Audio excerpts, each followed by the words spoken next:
Hi, welcome back to the Enneagram. This is kind of weird, but we're going to do our best and see if we can learn about these next two numbers, the 8 and the 9, in this rather interesting and novel way.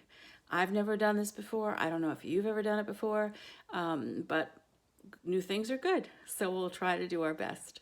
I hope you are all well and safe and that this new experience is not causing too much stress in your life. I'm sure depending upon the Enneagram number that you are, it may be causing more than we'd like it to be. But it is what it is. So here we go. Let's get to our PowerPoint, and I'm going to put the video right on the PowerPoint so that you can see it as well as possible, and not me, because I want you to be able to see what we're talking about here. Okay, so we are looking at the center that we haven't discussed yet, which is the gut center. That is the center that the 8, the 9, and the 1 find themselves in. Remember, we had the other centers, the feeling center, which dealt with attention, the thinking center, which was looking for security, and now we're up here in the instinctive body gut center, where we are dealing with a need for autonomy. And that is, again, the 8, the 9, and the 1.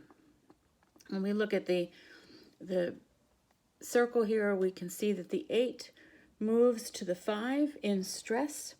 That means that the 8 will take on characteristics of the 5 when they're experiencing stress. The characteristics they take on will depend upon where they're operating. So a healthy 8 will take on healthy 5 attributes. An average 8 could take on average 5 attributes. And of course, the unhealthy 8 will move to unhealthy levels in the 5. And when in integrity, or when things are going well, the 8 will pull from the giver, the number 2, and take what they can from the giver, from the helper, the supporter. And again, at their level of operating, healthy, unhealthy, average. So the 8, the powerful one, the challenger, the leader, the just, the aggressive, the passionate, the dominator. Do it my way might be the key word for the type 8 person. On the resourceful side, an 8 approaches life with magnanimity, strength, and fairness. They have a natural ability to get, use, and keep power. They are direct, energetic, confident, and assured. They stand up for the underdog, and they want to eliminate injustice in the world. On the less resourceful, less healthy side, 8s can become overly controlling, aggressive, and vengeful. That desire for power can turn inward and be less helpful and more something that they want to seize and hold on to for themselves and not necessarily for the good of others. They may seek to dominate others and have difficulty being compassionate. So at their best, an 8 is compassionate and inspiring, direct, resilient, energetic, empowering, protective of the underdog, and self-confident. An 8 is the kind of person that when they walk in a room, everyone knows it. They're not the hider. They're the one that walks into the room and makes a statement by their very presence. And at their worst, they can be loud, vengeful, excessive, controlling, rebellious, insensitive, domineering, and self-centered. The core belief for an 8 is that it is a hard and unjust world. It's not safe to be soft and vulnerable. They've learned from a young child that winners win everything, and losers, well, they just lose. And so they're not going to be counted among the loser. Their core coping strategy is to be in control and impose their will on others, lest others control their will on them. Their core fear is a fear of being weak and powerless, vulnerable and underestimated. They're afraid of being humiliated or manipulated and at the mercy of injustice. So they're not going to let that happen to themselves. When they're operating on a healthy level, they're not going to let it happen to others either. The core desire of an 8 is to protect myself from harm, challenges, and being controlled. God's gift to the 8 is power and protection. Power used well to protect the vulnerable, the marginalized, the helpless. Their passion is lust and shamelessness. That's their sin, and it's not just a sexual lust, but it's a lust for power, a lust for control. Avoidance for the 8 is vulnerability and weakness. They will do whatever it takes to not appear weak or vulnerable. Their inner critic is always telling them that they are weak, and so they have to constantly guard against that. And to avoid the inner critic's words, they have to make sure that they are not weak. And transformational growth for the 8 is to learn tenderness and grace and not to be afraid of weakness, but to know that in many cases there is power in weakness. For the world of the 8, what they miss is being comforted by others and touched by their care, experiencing their own tenderness and gentleness, forgiveness and compassion. They miss the capacity to relax and just be present. When you're needing to be powerful and controlling, it's hard to allow others to take care of you or to be caring of others. Again, their passion is lust and intensity, and their defense mechanism is denial. They will deny that they're in control, deny that they need power, deny that any of this is happening. Wounded childhood message is that it is not okay to be vulnerable.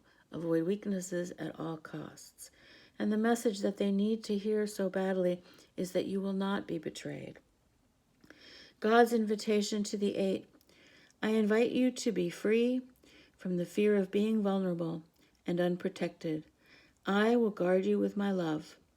Let go of the false idea that you must stand your ground and have your way to maintain control of your life. You might be an 8 if you have clear, firm ideas of what should be done. If you are alert to people with hidden agendas, maybe because you have your own. If you get irritated with people who beat around the bush. If you dislike group decision-making as a waste of time, let's get it over with. If you enjoy leadership. If you find that others expect you to take charge. If you are practical and get the job done. If you are unafraid to take a stand. And if you are energized by conflict. And you might be an 8 if you find your softer emotions sneak up on you when you least expect them and least want them around. 8s would never dream of not saying what they think, of stepping down from authority because someone else could do it better. 8s would never dream of playing a game and not trying to win. 8s would never dream of saying, let's do it your way. 8s would never dream of allowing someone to disrespect them without retaliating. 8s are charismatic. They love a challenge. They have great willpower and vitality. They want to leave their mark on this world. They do not want others to have power over them. They are rugged individualists. They pull them up by their own bootstraps, right? They seek justice for all, and they are willing to protect the vulnerable. They're bold, self-confident, and fearless, and they are impatient with inaction. Limiting subconscious beliefs for a type 8, the world is a hard and unjust place. Emotional need is equated with weakness, so they can never let their emotional needs be known or be vulnerable to another person. Only the strong survive, Darwin's survival of the fittest. It's not safe to show your soft side or your vulnerability. The powerful take advantage of the innocent, and so they don't want to be innocent. And if they are powerful, they may very well be taking advantage of the innocent if they're not healthy. I must always be in control of my environment. And to be loved, I must be strong and self-reliant. If I show weakness, people will not love me. So we have the levels of development of the 8. Healthy 8s are self-confident, self-assertive, courageous, and strong. They're powerful, self-reliant, and have a lot of passionate inner drive. They follow the beat of their own drummer, and they want to make an impact on this world. They're people of action and not just words. They have no problem taking initiative, going after what they want, and making things happen. They like to be in charge and make natural leaders. Healthy 8s care about truth and justice. Healthy 8s stand up for what they believe in and use their strengths to stand up for the rights and needs of others too. Healthy 8s are really important and good to have around. They are selfless providers and protectors. They are extremely protective of their loved ones. They like to champion and empower others. They like to challenge and test people's mettle to bring out their strengths. This can be really challenging if you have an 8 father or mother and a child who is not an 8, and that parent is always trying to challenge the young one to show their power or show their strength or be strong, when that young one may tend to be more of a 2 or a 6 or a 9, and that clash may have lasting effects on that young child. Healthy 8s believe everyone should have a healthy fighting spirit and strong will. They're self-sufficient starters and resourceful people, exceptionally loyal to those who have earned their trust. Average 8s fear being harmed or controlled by others, so they become tough to protect themselves. So when you get into the average level, you're not acting so much out of your power, but you're acting out of your fear and your anger. So remember, this is an anger center. Average 8s often feel as though they don't need anyone. They see themselves as individualistic, unconventional nonconformists. Average 8s believe that the world is an unjust place and they can't let their guard down for a second. Average 8s instinctively suppress any vulnerability, self-doubt, and fear.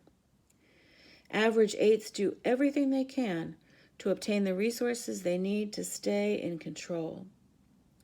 Average 8s tend to be hardworking, pragmatic, shrewd, very competitive, ambitious, and enterprising. Average 8s like to impress others and be seen as important, and they may make big promises or shows of power and importance, sometimes without following through on those promises. They're intense, rugged, and tend to do things to excess. They enjoy pushing themselves and testing their limits. They enjoy challenges and taking risks. They work hard and play hard. They tend to be daring, bold, and audacious, adventurous, and live life with gusto. They have major issues with trust because someone's going to try to take their power.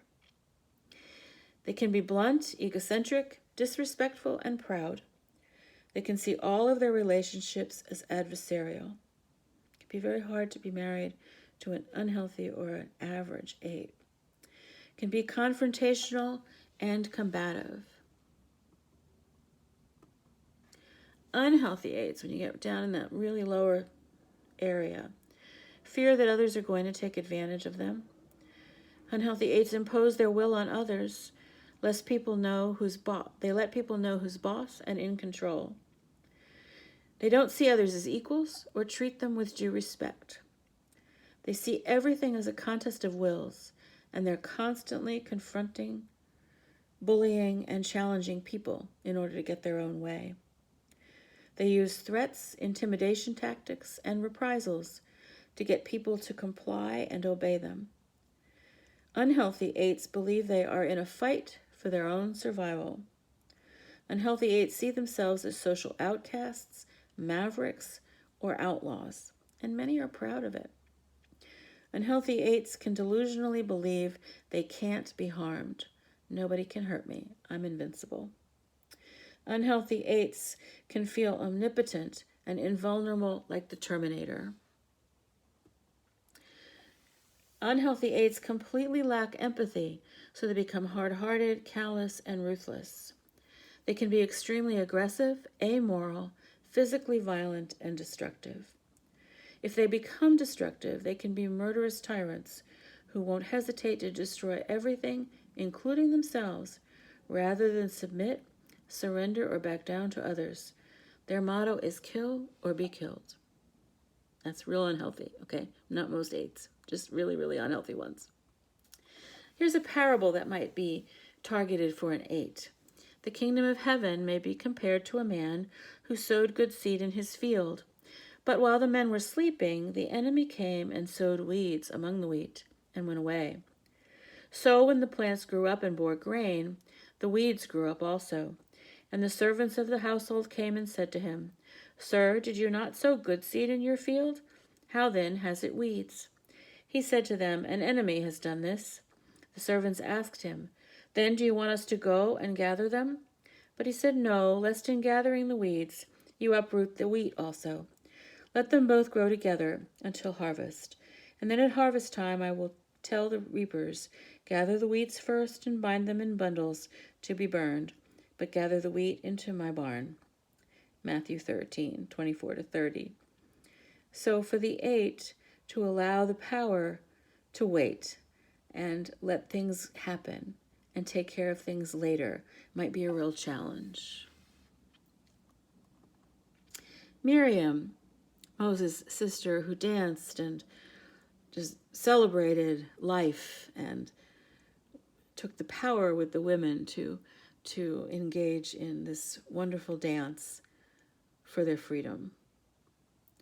Or John the Baptist, who definitely, you kind of knew when he was around, don't you think? The man who ate locusts and wild honey and called on repentance from everybody. Of course, Jesus is the perfect eight. Chasing the money changers out of the temple, you see his anger, you see his the cry of injustice that he felt, the charges he made about hypocrisy to the Pharisees, his desire for justice for the helpless and the hopeless, the vulnerable. Spiritual growth for an eight is to release the need to be in control and be protecting of self, to share their feelings with people they can trust, to learn to accept constructive criticism and grow from it, and to allow themselves to experience that vulnerability that we all have.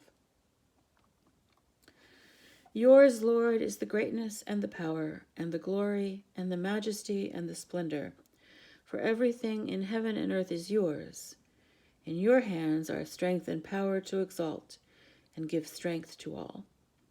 Yours is the power, Lord, not me, would be a good mantra for the eight to remind themselves of that need for humility and that need to let go of the power, or the perceived power, the fake power that they think they have. If you lose a big fight, it will worry you all your life.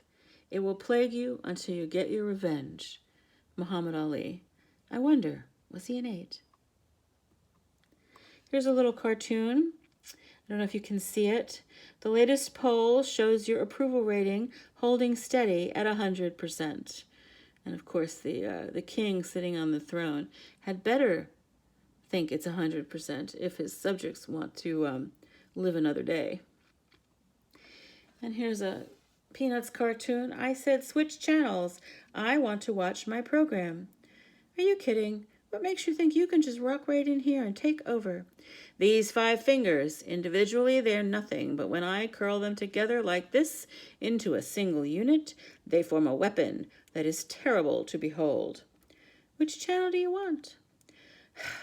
Why can't you guys get organized like that? Lucy the 8, huh? And here are some possible 8s, some more healthy perhaps than others. As I play for you the Song of the Eight, I bet you could guess what it might be going to be. Let me see if I can pull it up here real quick. I thought I had it all set up, but of course it went away, as things are wont to do.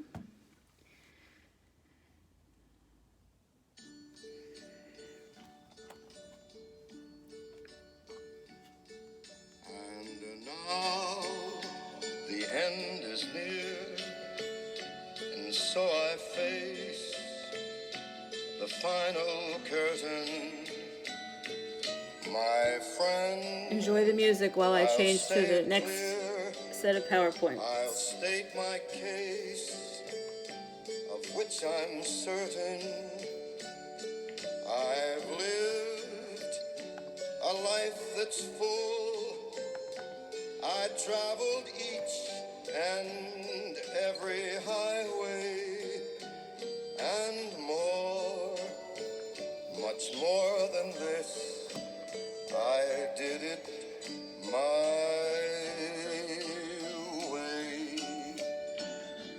Regrets, I've had a few, but then Okay, my way. I think maybe Frank Sinatra was an 8, but didn't really know him, so not supposed to say, right? Only he can tell us. All right, going to move to the 9 now. Again, the 9 is in the body center, the instinctive center, also seeking autonomy. And I don't know if you remember, but we said the central number, so 9 being in the center of this center, 6 being in the center here, and 3 being in the center here, are most out of touch with their own passion and with their own needs. So while the 8 channels its anger into power, the 9 has a hard time even acknowledging that there's any anger to even challenge. So the 9 here, and remember the 9, the 3, and the 6 make this triangle, and they go to each other. So the 9 goes to the 6 in stress and takes on the characteristics of the 6 at whatever level of operation that person is at, and receives from the 3 when in integrity. So type 9 is also often called the Peacemaker, also the Fairminded, the Accepting, the Unassuming, the Calm, the Grounded, the Easygoing, and would possibly say something like, can't we all just get along? On the resourceful side, 9s approach life with acceptance. They're diplomatic and can allow people and events to unfold in their own way and at their own pace. Calm and inclusive, they want to make the world a more harmonious place. On the less resourceful side, 9s may become overly passive, lose their own point of view, and avoid taking a stand on anything. They may put off important activities and get lost in unimportant distractions. At their best, 9s are pleasant and peaceful, generous, patient, diplomatic, open-minded, and caring. At their worst, 9s become spaced out and forgetful, stubborn, resigned, passive-aggressive, judgmental, and unassertive. The 9's core belief is I have to forget myself to stay connected. It's not okay to be assertive. I am not important. Their core coping strategy is narcotization to avoid conflict. They almost become anesthetized with a narcotic, not necessarily a drug. It can be just spacing out. Their core fear is a loss of love and being abandoned. And their core desire is to have inner stability and peace of mind. But because of that fear of abandonment, peace of mind is very, very, very hard to find. Their divine gift is God's peace and oneness. Their root sin is sloth, and we'll see what that means in a little bit. But sloth, not so much as laziness, but as just a fear and an inability to act or to function, a kind of paralysis. Again, being anesthetized with a narcotic just to avoid the conflict, to avoid being themselves because of that fear of their own feelings. Their inner critic says, I must always be peaceful.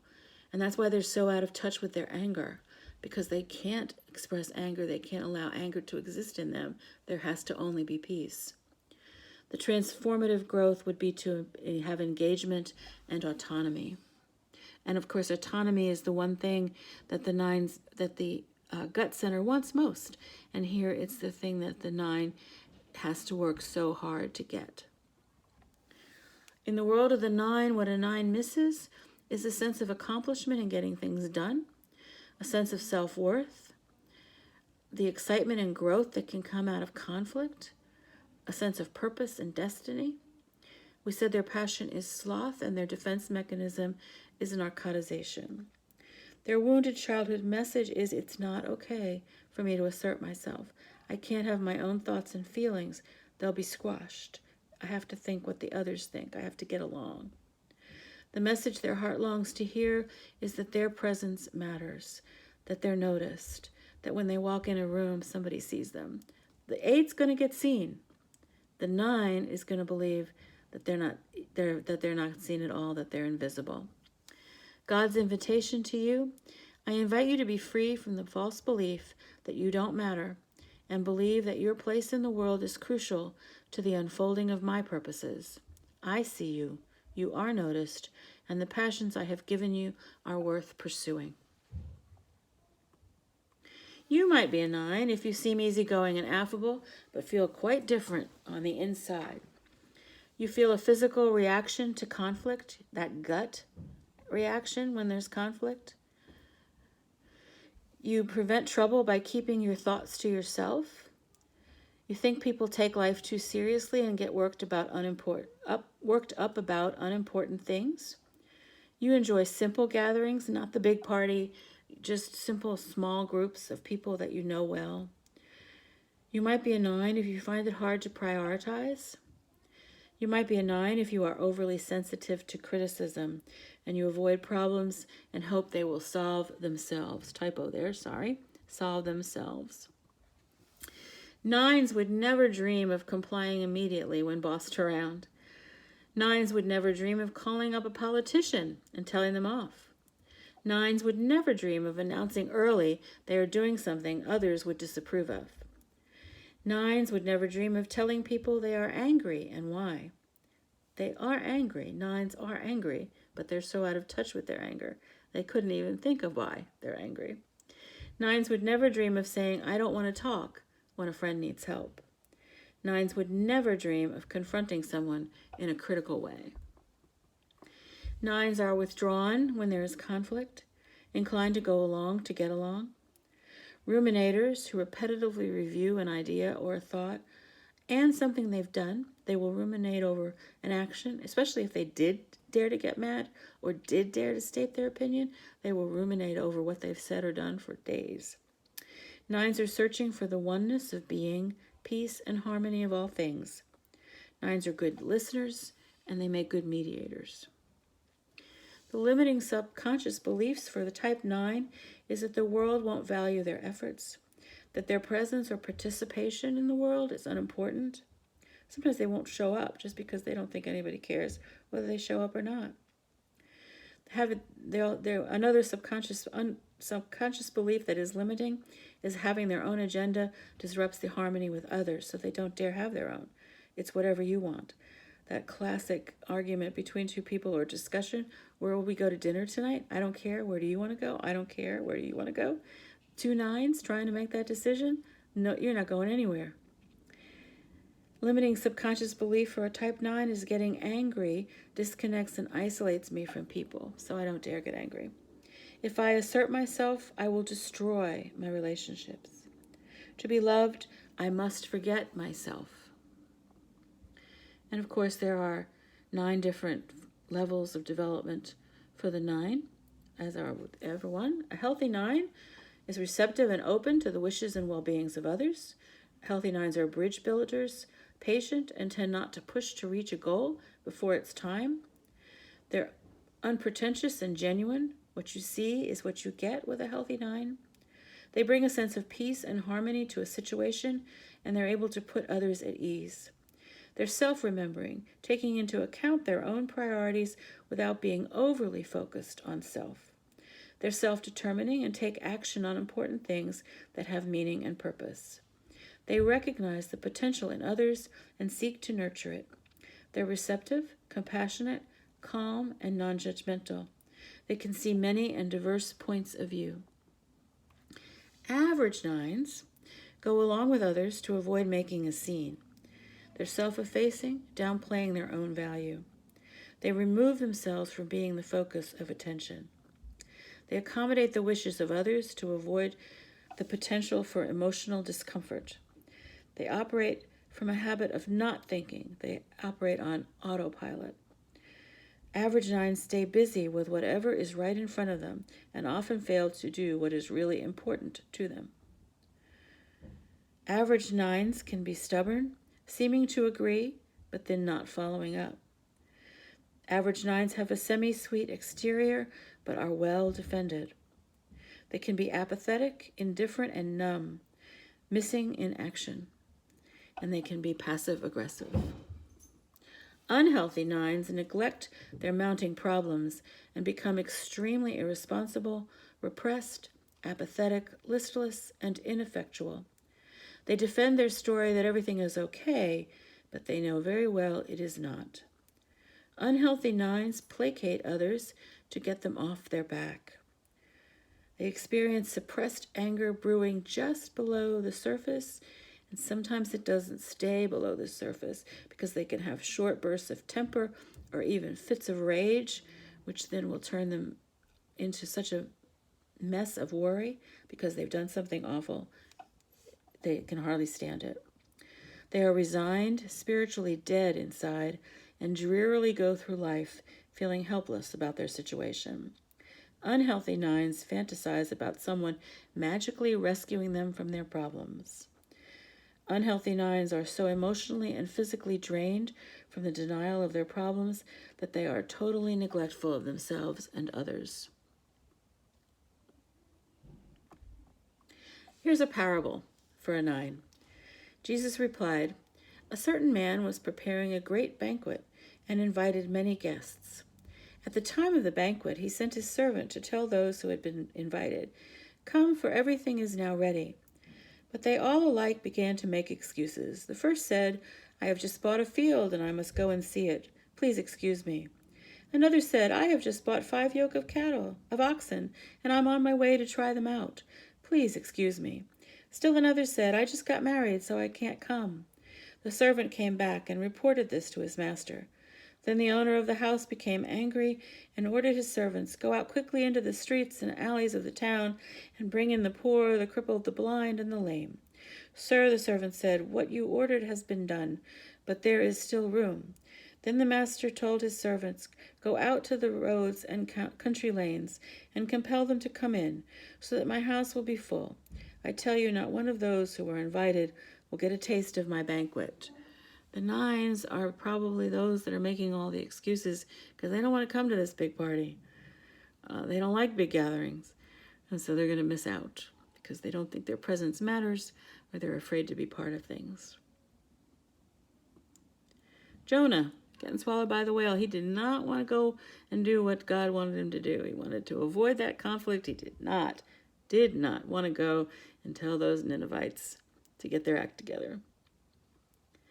Jesus, as a 9, of course the perfect 9, he always showed great tranquility and serenity, except when he was being an 8, offering peace to his fearful apostles, praying that they might be one in John's Gospel. Spiritual growth for a 9 is to find what you really believe instead of going along with others. Finish tasks that you started and learn to express anger without losing your cool. Peace I leave with you. My peace I give you. I do not give to you as the world gives. Do not let your hearts be troubled, and do not be afraid. A good message for a 9. Let me go back to that one. I was going to do something today, but I haven't finished doing nothing from yesterday. No one knows who said that. I wonder. So our first cartoon. Today, I will live in the moment, unless the moment becomes unpleasant, in which case, I'll take a nap. We're making progress. He set off the motion detector this morning. And here are some possible 9s that you may recognize. And I have a song for the 9, of course, if I can get it to pull up. Here it is.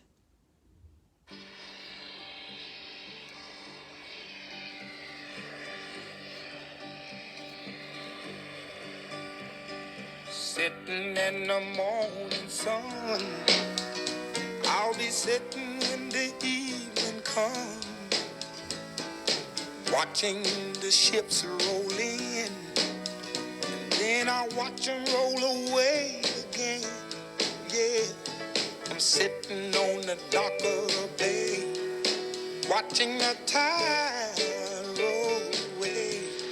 Ooh, I'm just sitting on the dock of the bay, wasting time.